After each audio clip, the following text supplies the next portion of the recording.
talk about some practical things that parents can be doing to help their kids start to identify some of these things maybe at a younger age, so that they can start to understand this idea of their financial thermostat and how they're thinking about money and their self-talk, and start to make those adjustments younger. We need to be doing the things that we're asking them to do so that they can model us. Okay. And you're talking about generational financial thermostats, thermostats that are passed down from great grandparents to grandparents to parents to children to grandchildren, etc.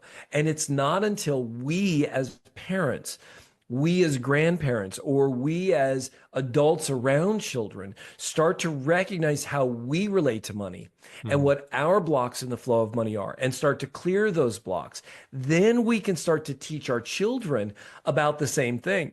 We can start having empowering conversations around money versus negative conversations around money.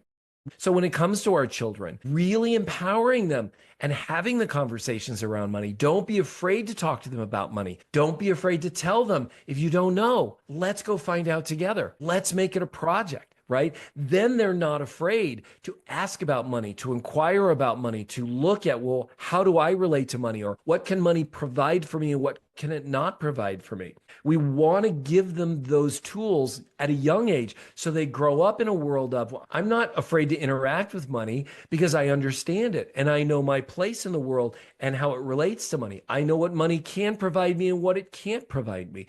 I know how to interact with it in a way where it grows. It's like going back to the relationship scenario. Are we in a conversation where, as I love the As Good as It Gets with Jack Nicholson, where he says, you make me want to be a better man? Are we in a relationship with money where we want to be a better person? So that kind of goes back in so many ways to, it starts all with awareness of what your conversations you're having inside your own head with yourself.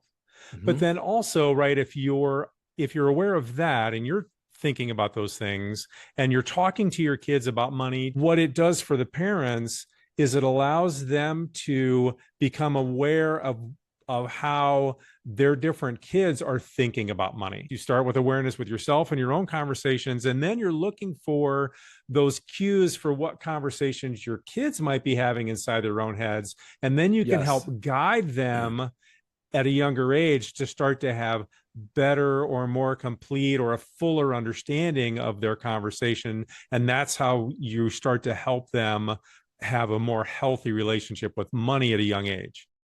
Yes.